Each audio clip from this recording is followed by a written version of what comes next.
Your home and mortgage connection. You're listening to Ron Siegel's Home and Finance Show with local and national expert Ron Siegel. Now, here's Ron.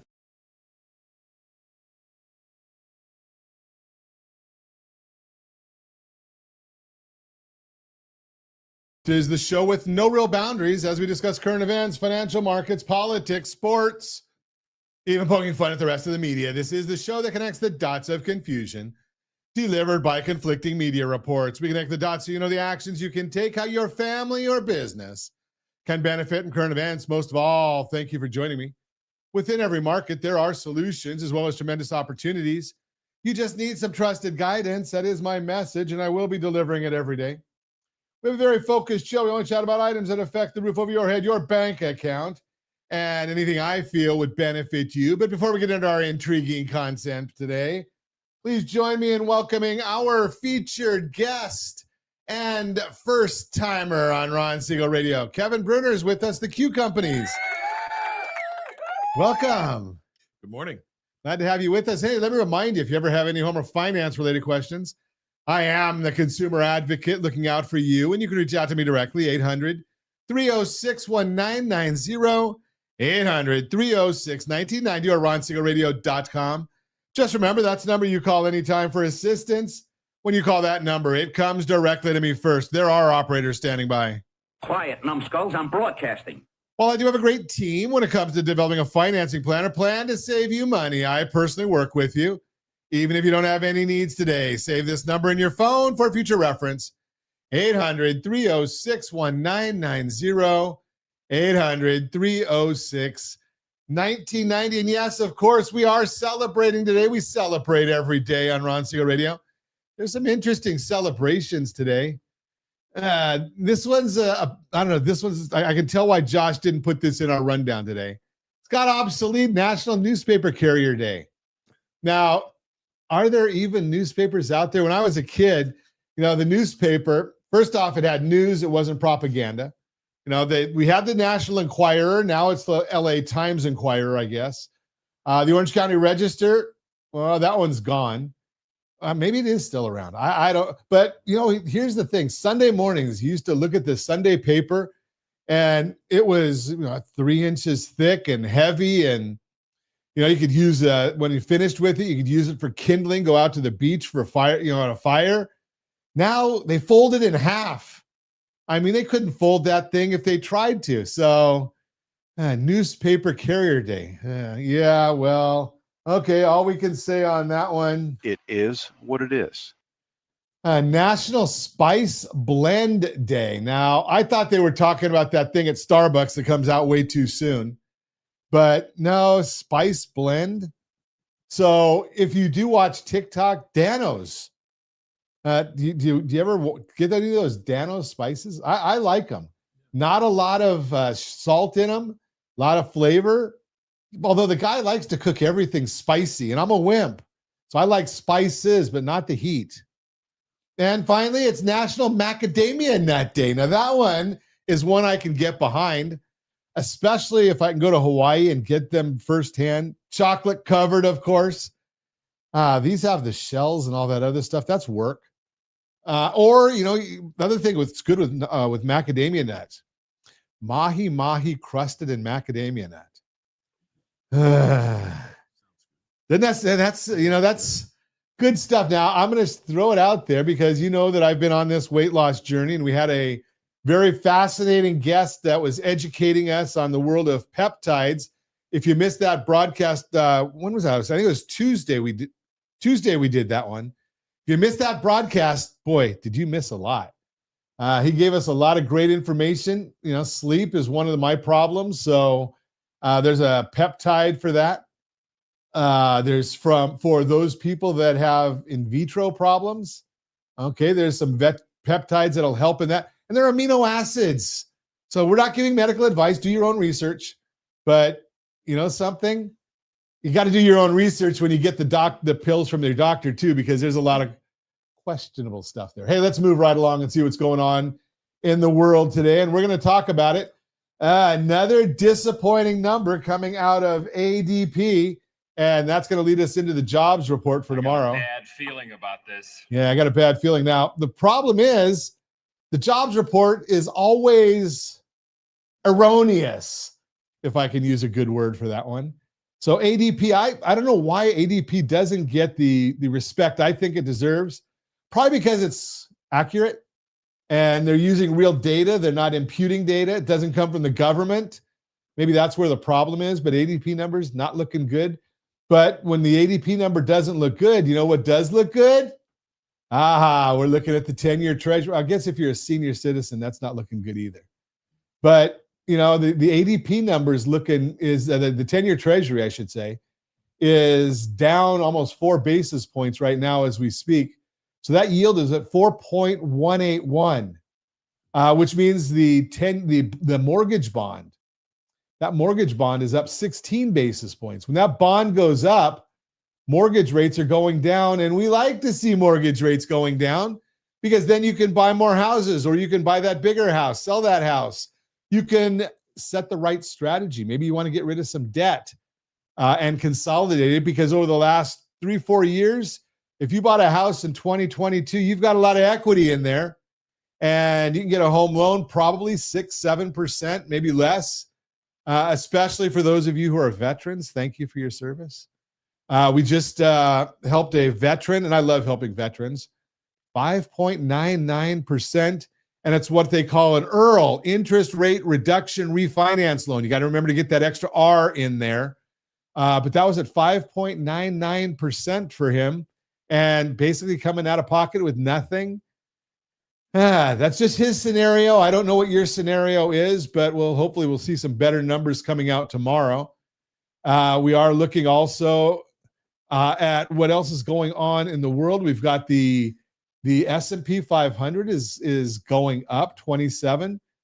Now, the thing that we're always watching, though, is, and it makes us all ill, but we do watch gas prices because we are in the formerly golden state, and we see where the gas prices are in the formerly golden state.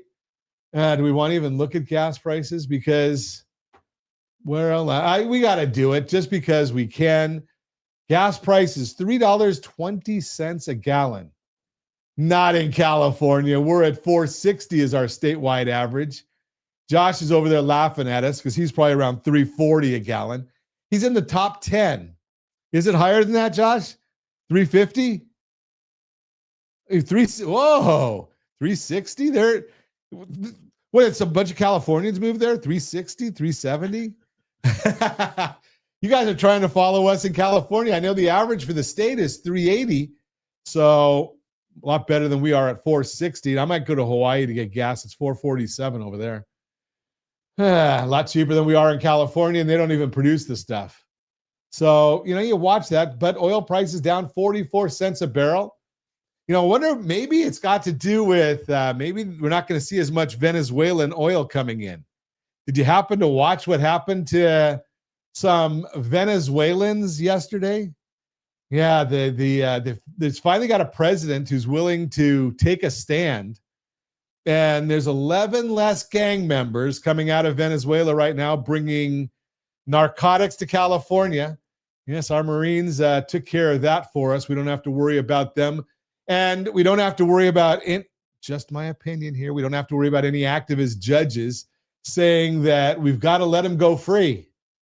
Well, I think there's some sharks that are dealing with that problem for us right now. You're listening to Ron Siegel Radio, discussing your current events, financial markets. Now, we're going to talk today about one of my favorite subjects, disinheriting the IRS. Yeah, I like that one. And finding ways to legally minimize your taxes. What mortgage delinquencies tell us about the future of foreclosures, teaching kids about money, all that and more. Reach me anytime. Our off-air number, it's 800-306-1990, 800-306-1990, or RonSiegelRadio.com, Facebook.com/Ron Siegel Radio. And if you miss any part of our broadcast, Ron Siegel 1 on YouTube, Ron Siegel, the numeral 1 on YouTube. Stay tuned. We'll be back in just a few. Ron Siegel Radio, your home and mortgage connection. Are you a veteran, own a home, and need money? The Siegel lending team is here to help veterans refinance and get the money they need. The VA 100 lets you borrow up to 100% of your home's value, refinance your mortgages, consolidate credit cards, and lower your payments by an average of $700 a month. And the Siegel lending team knows that character means more than a credit score. Call 800-306-1990. That's 800-306-1990. Rate subject to change without notice. Licensed by the California Department of Corporations, NMLS 21037, and DRE number 018694452. You're listening to Ron Siegel's Home and Finance Show with local and national expert Ron Siegel. Now, here's Ron. Welcome back to Ron Siegel Radio. Within every market, there are solutions as well as tremendous opportunities. You just need some trusted guidance. That is my message, and I will be delivering it every day on Ron Siegel Radio or anytime at 800-306-1990, 800-306-1990. The Mortgage Minute today being brought to you by rsrlinks.com/mobile app. rsrlinks.com/mobile app. And we've got a new tool for you today. We haven't even, this one's just rolling out hot off the press. rsrlinks.com/rate update. rsrlinks.com/rate update. And what we're going to do there is we're going to watch your mortgage rate for you and see if we can save you some money. Remember, strategy beats rate always. Strategy beats rate always. And every day at this time, OBMMI, they provide the most comprehensive, accurate, timely, and interactive analysis of pricing ever conducted in the mortgage industry, calculated from actual locked rates with consumers across 35% of all mortgage transactions nationwide. They don't tell us points paid, points received, or the APR. They tell us the number you need to put in your mortgage calculator to find out what your principal and interest payment will be. And this is one of the times that I really like seeing a lot of red down arrows on our charts. Usually it's green arrows are the good thing when you're talking in the world of finance. And when we're talking about mortgage rates, the red down arrow is the one we like. Every one of them are down today or yesterday. Conventional 30-year fix down 6.484. Jumbo 30-year fix 6.678.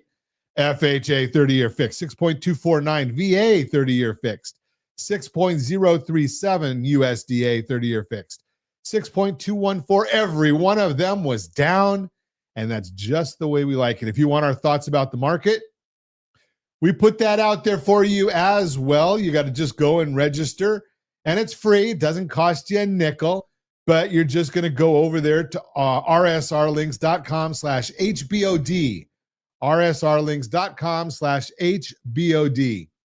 So what are the markets doing today? Well, we've got the Dow Jones Industrial Average up 227 points. The NASDAQ is up 81.5. The S&P 500 is up 28. Oil down 49 cents per barrel. We've got the 10-year Treasury. That one's still moving the way we want to see it.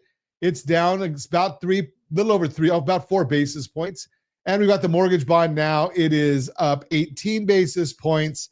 Now, if you listened to us yesterday and you heard all that great information from Greg Reed about AI and prompting and all that, well, you know that you can find all those numbers on that super secret website, google.com, or you can go to ChatGPT, Gemini, Claude, all of them.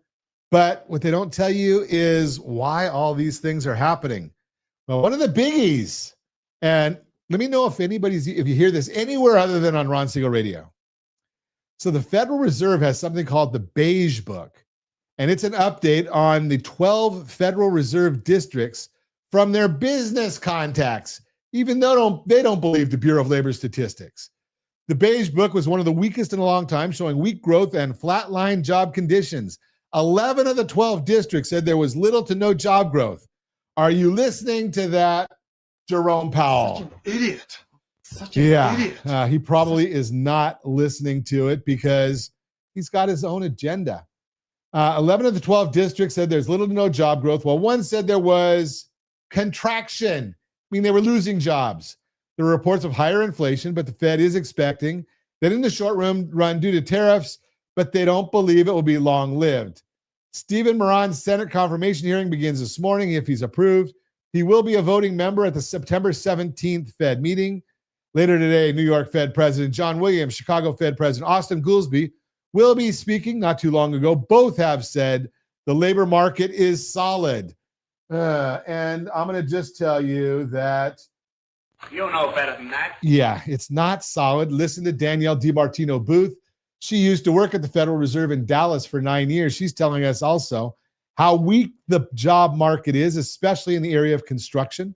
Leisure and hospitality was the strongest sector once again, added 50,000 jobs. I missed part of this. We got the ADP jobs report came out this morning. Only 54,000 jobs gained, weaker than the 75,000 expected. I wonder what they're going to say tomorrow when they give us the private sector employment. They call it the birth death rate. Last month, if you remember, when the ADP said there was 74,000, the birth death rate was over 100,000. Such an idiot. Yeah, unbelievable. Average job growth over the last 3 months now stands at 46,000, down from 62,000 over the last 6 months, and 120,000 over the last year. Not good numbers. Looking at wages, job stayers, those who remained at their jobs, had their pay increased at 4.4% on an annual basis, down from 4.5% in the previous report. The current level of 4.4% is the lowest level since June of 2021. Job changers, or those finding a new job getting poached by competition, saw an increase of 7.1%. Nella Richardson from ADP spoke on CNBC and said workers are now working 2 hours less per week compared to before the pandemic. She explained that employers could be cutting hours to save on costs instead of firing someone, something that could keep initial jobless claims low. And by the way, initial jobless claims rose 8,000 to 237,000 jobs. So we do have that big jobs report tomorrow. I'm going to tell you right here, right now, you can hear it from us first. If we get a legitimate report from the Bureau of Labor Statistics, and that's a big, big if, and it's not going to be good numbers, and we're going to see more negative revisions. They're only expecting 75,000 jobs to be gained. And they're looking at the unemployment rate to go from 4.2 to 4.3%. We'll see what happens tomorrow.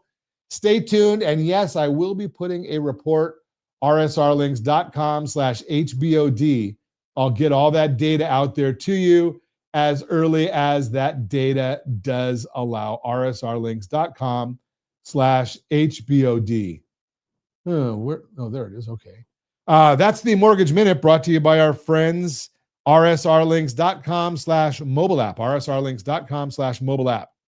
So one of my favorite topics is how do we legally minimize taxes?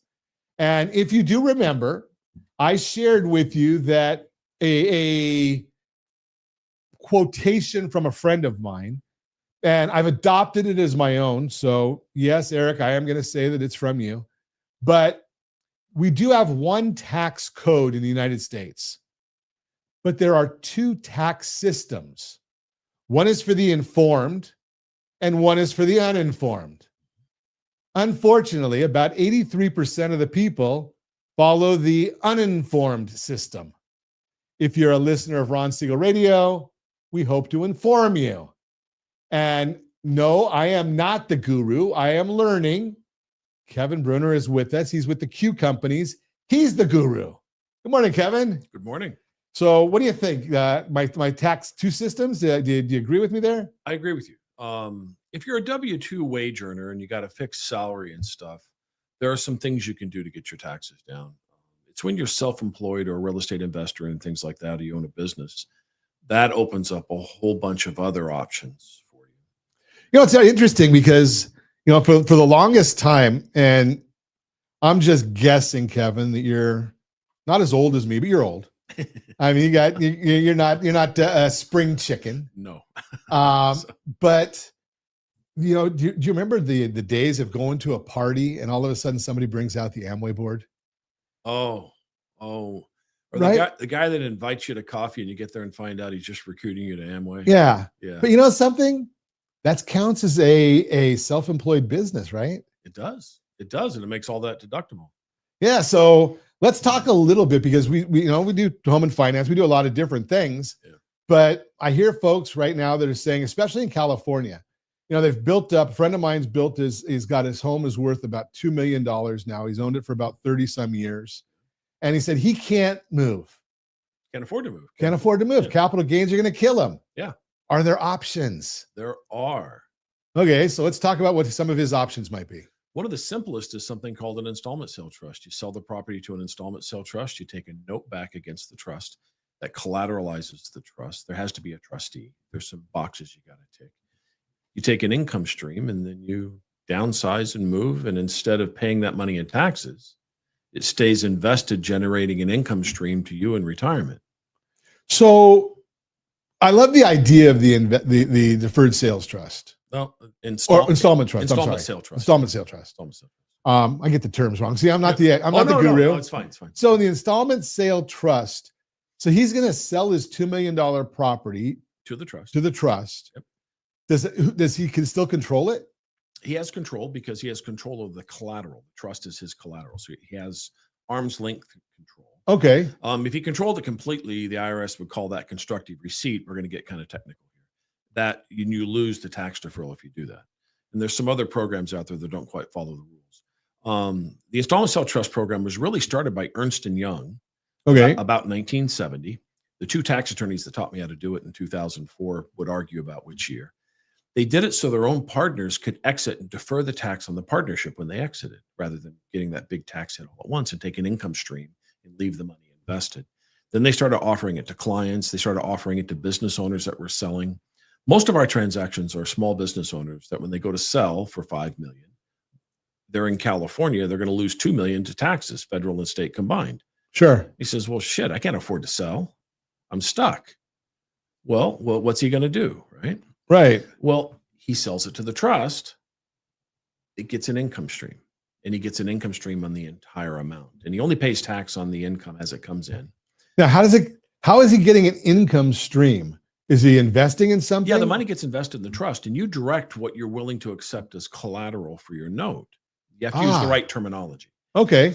And now you can't, trade stocks daily in the account. That would be you managing the account, right? But could I hire somebody to do that? Well, we have in-house people that do that. Oh, okay. You tell us which program you want, and that's the program the trustee follows. Interesting. Yeah. Now, the question then becomes, because, obviously leading a lending team, how do we go buy that new house? So let's talk about that when we come back. You're listening to Ron Siegel Radio, discussing your real estate, current events, and the financial markets. You can reach me anytime. Our off-air number, it's 800-306-1990, 800-306-1990, or ronsiegelradio.com, facebook.com/Ron Siegel Radio. And if you miss any part of our broadcast, shame on you. But the replay is available. Ron Siegel 1 on YouTube, Ron Siegel, the numeral 1 on YouTube. Stay tuned. We'll be back in just a few. Ron Siegel Radio. Your home and mortgage connection. Confused about the home buying process? Or curious how much you really know about buying a home? Take the First Home IQ quiz to test your understanding of buying a home. Created by the nonprofit First Home IQ, this 5-minute quiz will give you a score, what you missed, and why. Take the quiz in 5 minutes at rsrlinks.com/FHIQ and find out what you need to know about buying your first home. That's rsrlinks.com/FHIQ. You're listening to Ron Siegel's Home and Finance Show with local and national expert Ron Siegel. Now, here's Welcome back to Ron Siegel Radio. Within every market, there are solutions as well as tremendous opportunities. You just need some trusted guidance. That is my message, and I will be delivering it every day on Ron Siegel Radio or anytime at 800-306-1990, 800-306-1990. The real-time real estate segment today being brought to you by rsrmoney.com, rsrmoney.com. What mortgage delinquencies tell us about the future of foreclosures? You may be seeing headlines about how foreclosures are rising, and if that makes you nervous that we're headed for another crash, here's what you should know. According to Adam, a research company, during the housing crash, over 9 million people went through some sort of distress sale. That'd be 2007 to 2011. Last year, there were just 300,000. So even with the increase lately, we're talking about numbers that are dramatically lower. But what does the future hold? Is a wave coming? The short answer is no. Here's why. Experts in the industry look at mortgage delinquencies, loans that are more than 30 days past due, as an early sign for potential foreclosures down the line. And the latest data for delinquencies is reassuring about the market overall. Right now, delinquencies as a whole are consistent with where we ended last year, which means we're not seeing the kind of increases that would signal widespread trouble. But there are some key indicators to continue to watch. Marina Walsh, Vice President of Industry Analysis at the Mortgage Bankers Association, explains, quote, while overall mortgage delinquencies are relatively flat compared to last year, the composition has changed. Right now, borrowers with FHA mortgages currently make up the biggest share of new delinquencies. If you're watching us on RonSiegelRadio.tv, any of our socials, or the ABC News and Talk AM 1490 FM 98.1 video feed, you are seeing a chart of quarterly new delinquencies have risen among FHA mortgages, but remain low and stable for other types. And here's why that may be happening. Borrowers with FHA mortgages may be more sensitive to shifts in the economy, and with recession fears, stubborn inflation, employment challenges, and more, it makes sense this segment of the market may be feeling it a bit more. But that doesn't mean it's a signal a crash is coming.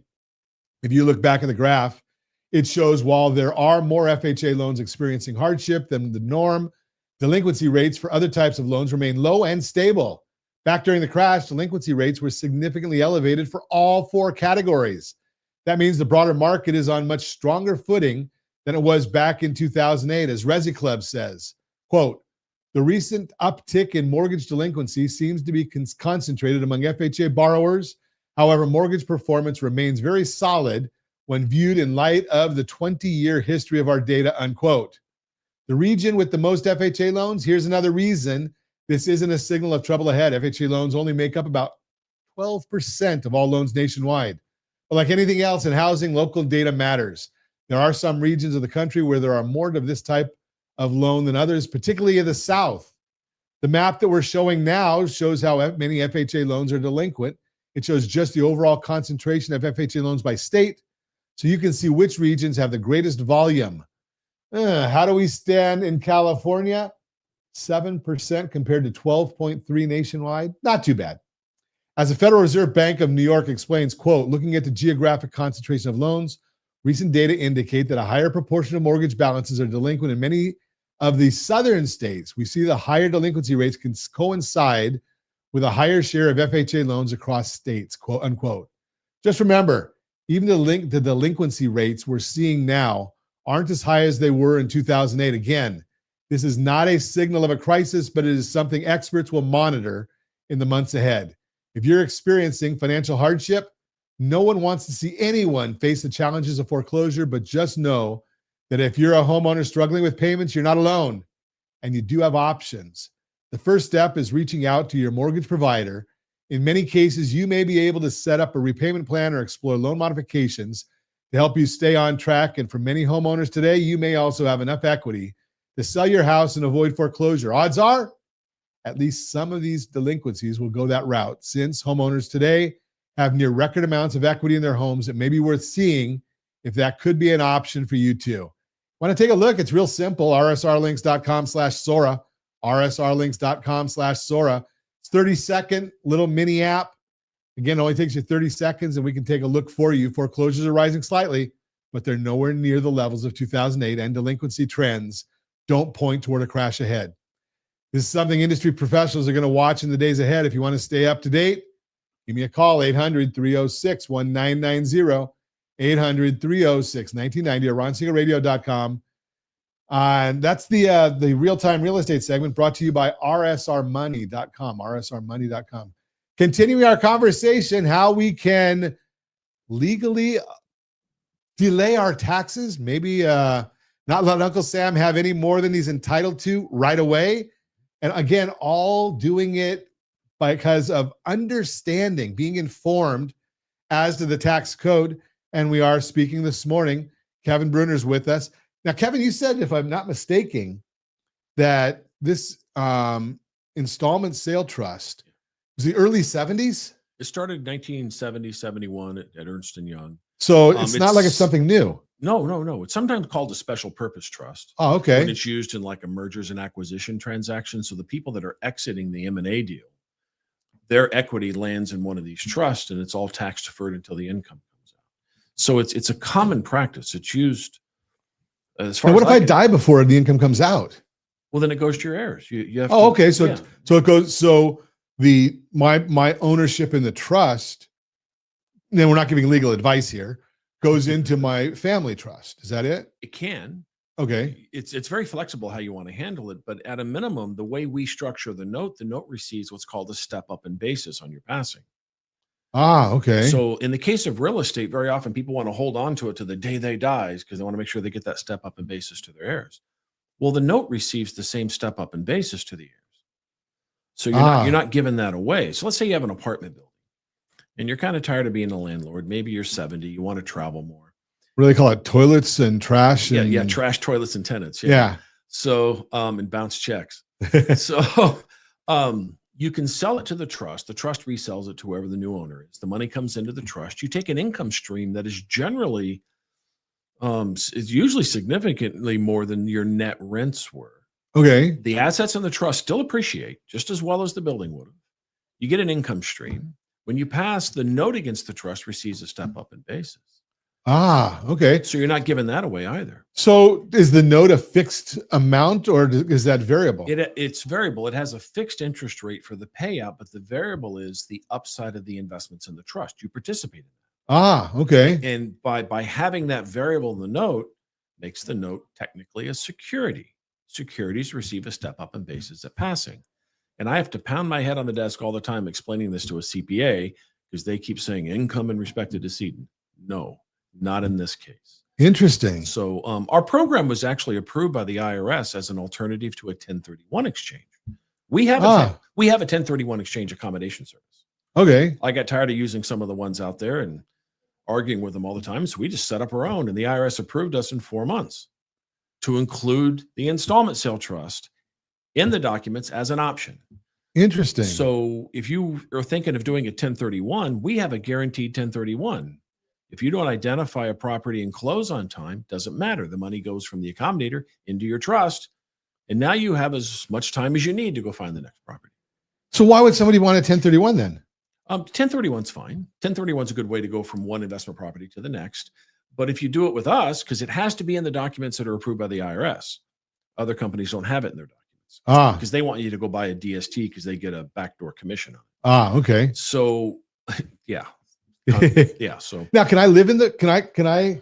If this installment trust buys a single family residence, can I rent it from the trust? Yes. Wow. Okay. But you'd have to pay fair market rent. Okay. Yeah. That's fair. But if the income from the trust is $6,000 a month off all the assets that are in there, and the rent is $3,300 a month, you understand? Sure. Why not? Now, so I do this with senior citizens. They want to downsize. So they got some house in Newport Beach and they bought it in 1975 for $200,000. Sure. When they made $500,000 in improvements over the years, but now the thing's worth $5 million. Right. Okay. How do they downsize without getting a big hit on the capital gains on that? They call us. Now they can downsize, get an income stream. We have to design the transaction. There are some boxes you got to check. I don't want to go into all that right here. But that's what we do. We help you comply with all those things to make sure you can do that. So now you convert that big property that you kind of don't want to deal with anymore. It's 2 stories, and sure, for whatever reason you want to right size. Yeah.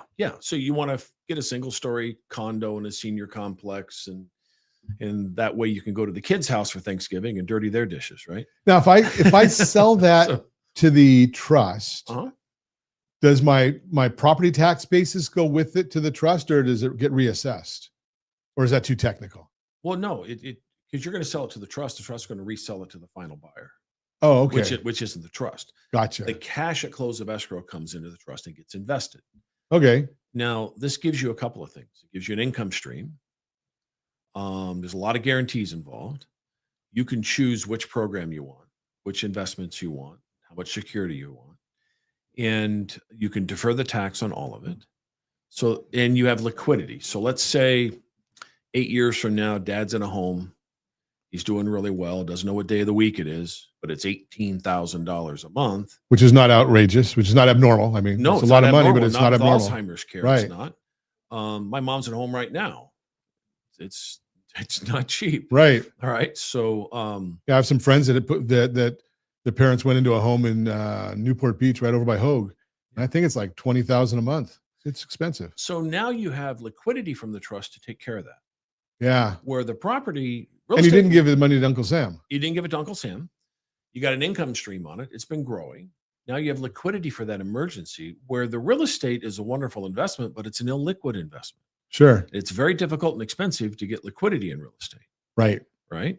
So we're not knocking real estate. Just there comes a point in your life that maybe that's not the best place to be. Or from what I understand, now can't the trust invest in real estate? Of course.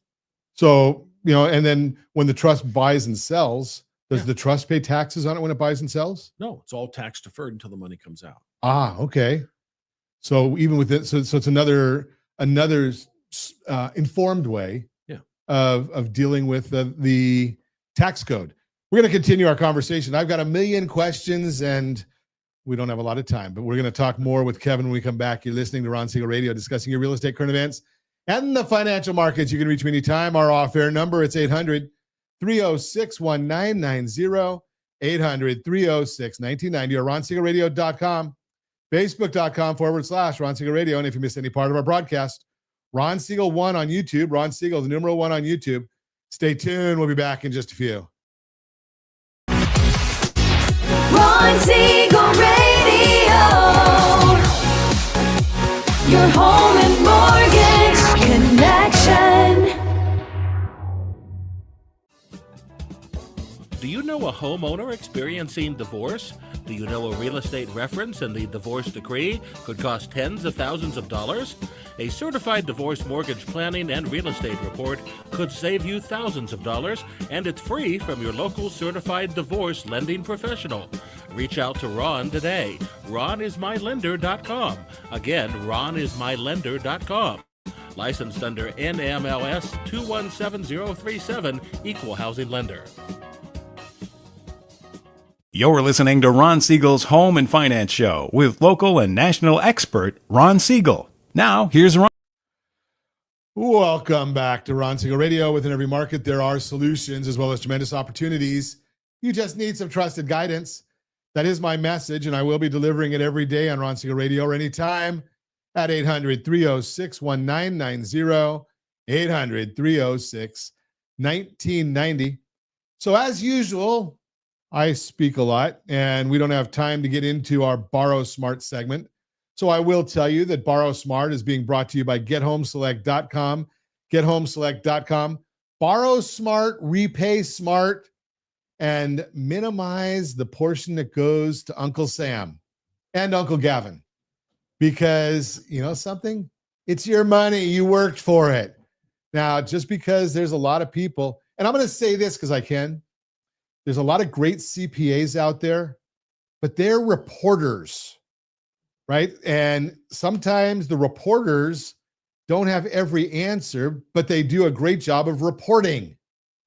We want to make sure that you're getting some great information to take to the reporter and, let them get that information. That's the Borrow Smart segment brought to you by GetHomeSelect.com, GetHomeSelect.com.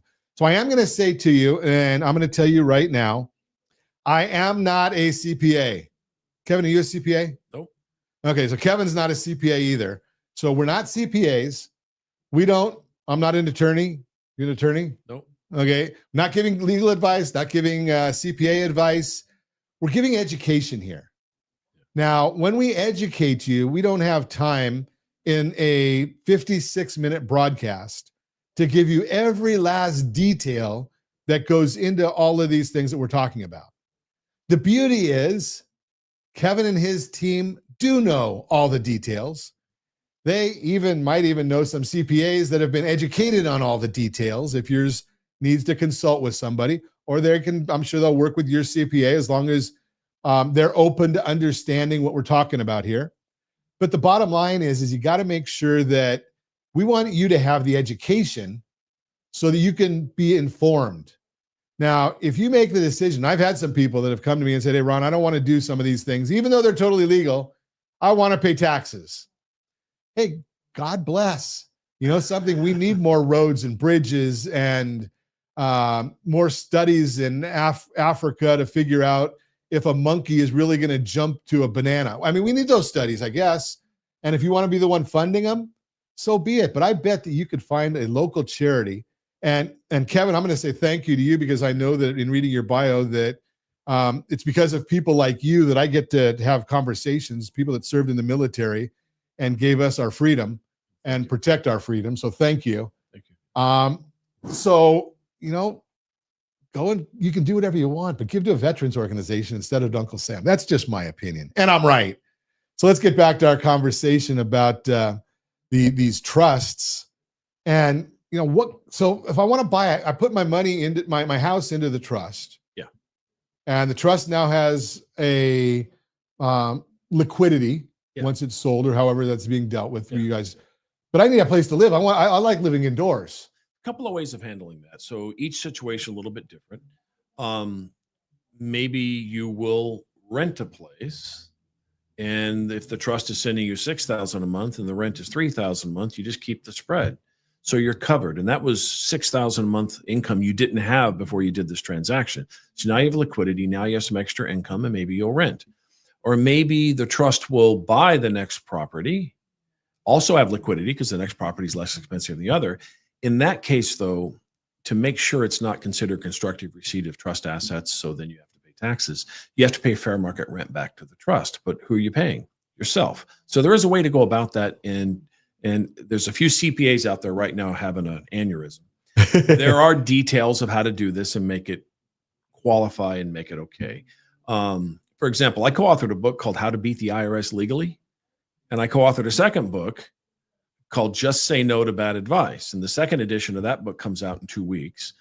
Got to get those. Are they on Audible? Because I can't read. Yeah. It'll be on Audible. It won't be on Audible for a couple of months. But it'll be on Amazon in about 2 weeks. It'll be in Barnes and Noble about 2 weeks after that. So there was a delay. It'll be out in about 2 weeks, the second edition. We went in and rewrote whole sections in there. But I generally send a copy of the book to your CPA, and then I call him about 10, 12 days later, and he's usually asking me questions. I'm thinking, well, that was on page 12. Well, that was on page 16, because they don't read it because they already know everything, right? Right. So there's a lot of people out there that, honestly, you've outgrown your CPA. You need somebody that's doing more than a software jockey filling in TurboTax or whatever, Lacert, whatever they're using, that actually does planning in advance to make arrangements for the effective tax rate. I'm hoping every one of you is in the highest marginal tax rate. Your effective tax rate is what you paid after all of your deductions. So if you plan ahead with some good advice, you can make that number really low, like 10%, 8%, sometimes 0.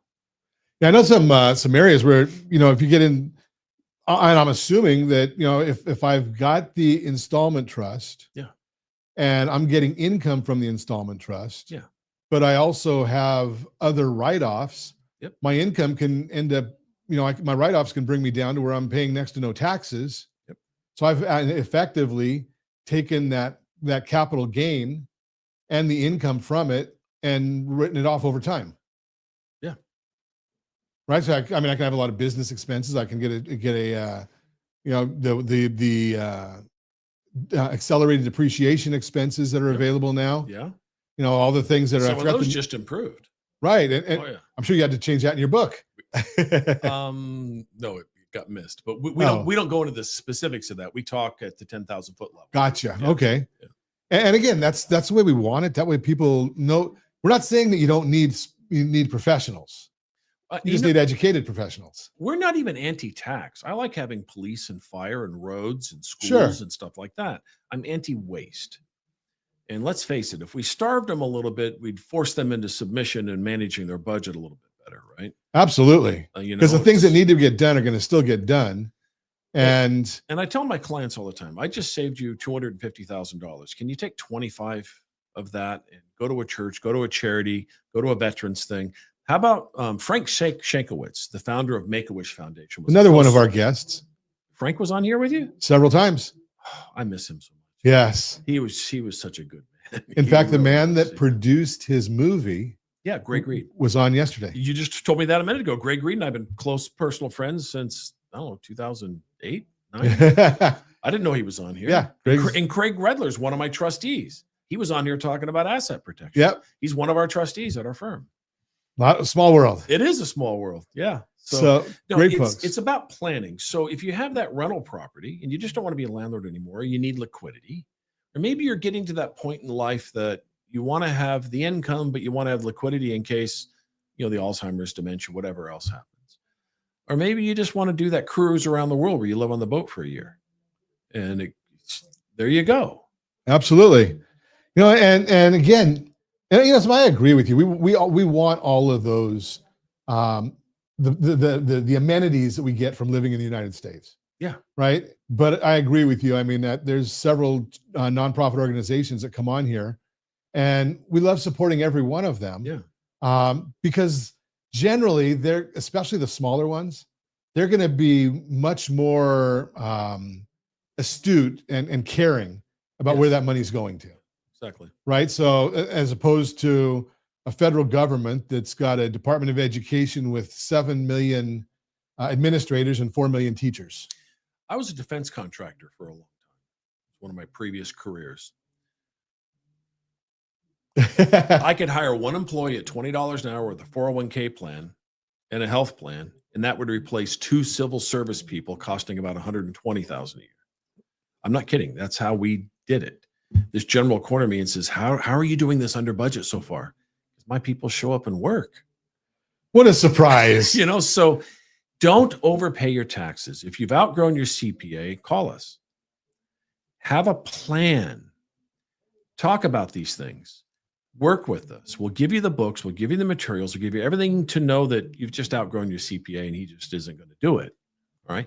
The other thing is we don't try to avoid audits. An audit costs about $5,000 to represent and win, because we will win. If our people did your tax return, you will win the audit. The tax return's insured. The insurance pays the penalties and interest if you lose. It pays for representation. So I'm not going to have you overpay your taxes by $40,000 a year to avoid a $5,000 audit that you only have a 3% chance of even getting. So it does not make financial sense to ever not take every possible strategy or deduction. Sure. Now, the reason those things are in the tax code is they want you to keep that money and reinvest it in the economy. Absolutely. You're not putting it in your mattress. You're going to do something with it. You're putting it in stock. You're putting it in real estate. You're investing it somewhere. Amazing stuff. If you think you're overpaying in taxes, if you want to find some alternative solutions, alternative strategies, give me a call at 800-306-1990, 800-306-1990. I'd be happy to put you in touch with Kevin and his company, the Q Companies. And you can see it scrolling on the screen if you're watching us on any of our socials as well.